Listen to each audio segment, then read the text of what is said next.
இன்றைக்கி ரம்ஜான் முதல்ல கொஞ்சம் ப்ரிப்ரேஷன்ஸ் என்னென்ன செஞ்சு வச்சுருக்கேன்னு பார்க்கலாம். ஃபஸ்ட்டு நான் கரம் மசாலா தான் ரெடி பண்ணிட்டேன். ஒரு 20 கிராம் அளவுக்கு ஏலக்காவும் 20 கிராம் அளவுக்கு லவங்கத்தை எடுத்துட்டேன். அப்புறம் இதோட டோட்டல் ரேஷியோவாக 40 கிராம்ஸ் அளவுக்கு பட்டை எடுத்திருக்கேன். இதெல்லாம் கொஞ்சம் நேரம் வெயிலில் காய வச்சுட்டு நம்ம அரைச்சிக்கலாம். இந்த கரம் மசாலா தான் நான் எல்லா கரம் மசாலாலையும் யூஸ் பண்ணிக்கிறேன். நான் வேறு எந்த கரம் மசாலாக்கள் வேறு எதுவும் சேர்க்குறதில்ல. இதை ஃபைனாக அரைச்சி வச்சுக்கிட்டு கரம் மசாலா எங்கே தேவைப்படுதோ அதில் நான் இதை யூஸ் பண்ணிக்கிறேன். அதே மாதிரி கொஞ்சம் பெப்பர் எடுத்து இதையும் கொஞ்சம் நேரம் வெயிலில் வச்சுட்டு இதையும் ஃபைனாக அரைச்சிக்கலாம். அதே மாதிரி முழு மல்லி எடுத்து வச்சுருக்கேன். இதை நான் க்ரஷ்ஷாக தான் அரைக்க போகிறேன், ரொம்ப ஃபைனாக இல்லை.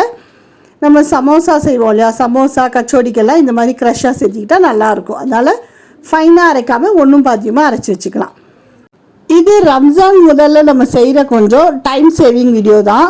அதனால் நான் என்ன பண்ணுறேன்னா, ஒரு பாக்ஸ் எடுத்து இதிலே கொஞ்சம் சியா சீட்ஸு, சப்ஸா விதை, பாதாம் பிசினெல்லாம் ஒரே பாக்ஸில் இந்த மாதிரி 4 பார்ட்டிஷனாக வருது இல்லையா, இதில் நான் போட்டு வச்சுக்கிறேன். இந்த மாதிரி செய்கிற போது என்னென்னா, நம்ம ஒரு தடவை எடுத்து ஊற போடும் போது ஒரே டைமில் இது எல்லாத்தையும் எடுத்து ஊற போட்டுலாம் தனித்தனியாக இதுக்கு நம்ம தேட வேண்டிய அவசியம் இல்லை.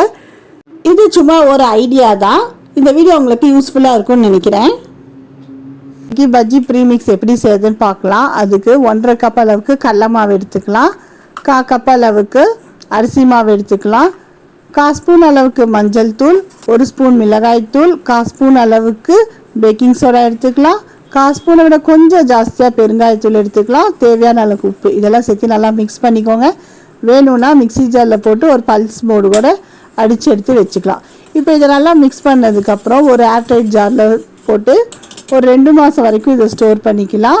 வெளியிலே வச்சு ஸ்டோர் பண்ணிக்கலாம், எந்த ப்ரிசர்வேட்டிவும் இல்லை. கடையில் வாங்குகிற பஜ்ஜி மிக்ஸை விட வீட்டில் செஞ்சால் ஹைஜீனிக்காகவும் இருக்கும், மணி சேவிங்காகவும் இருக்கும். டொமேட்டோ கெச்சப் எப்படி செய்யுதுன்னு பார்க்கலாம். அதுக்கு தக்காளி ஒரு 1/2 கிலோ அளவுக்கு தக்காளி எடுத்து நல்லா வாஷ் பண்ணி அதோட கண்ணெல்லாம் கட் பண்ணி குக்கரில் சேர்த்திருக்கேன். இப்போ இதோட கொஞ்சோண்டு இஞ்சி பூண்டு சேர்த்திக்கலாம். அதோட மிளகாய்த்தூள் உப்பும் சேர்த்திக்கோங்க. உங்கள் காரத்தை தகுந்த போல் உப்பு மிளகாய்த்தூள் பார்த்து சேர்த்திக்கோங்க. ஒரு 1/2 பீட்ரூட் அளவுக்கு கட் பண்ணி சேர்த்திருக்கேன். இதனால் இதோட கலர் ரொம்ப நல்லா வரும். கொஞ்சோண்டு வினிகரை சேர்த்திட்டு இது மூழ்கிற அளவுக்கு கொஞ்சம் தண்ணி சேர்த்திட்டு இப்போது குக்கரை மூடி போட்டு ஒரு 2 விசில் விட்டு எடுத்துக்கலாம். ஒரு 2 விசில் விட்டதுக்கப்புறம் இப்போ ஓப்பன் பண்ணி பார்க்கலாம். இதோட ஸ்கின் எல்லாம் எதுவும் ரிமூவ் பண்ண வேண்டாம், இதை அப்படியே ஆற விட்டுடலாம். இப்போ இதை நல்லா ஆறுனதுக்கப்புறம் ஒரு மிக்ஸி ஜாரில் போட்டு நல்லா ஃபைன் பேஸ்ட்டாக அரைச்சிக்கலாம்.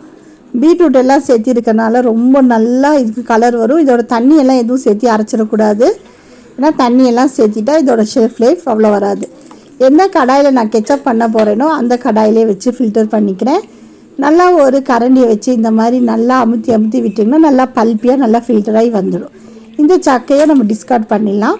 இப்போது அடுப்பில் வச்சு ஒரு கொதி வர வரைக்கும் கொஞ்சம் கிளறிட்டே இருங்க, அப்பப்போ இல்லாட்டி அடி பிடிச்சிக்கும்.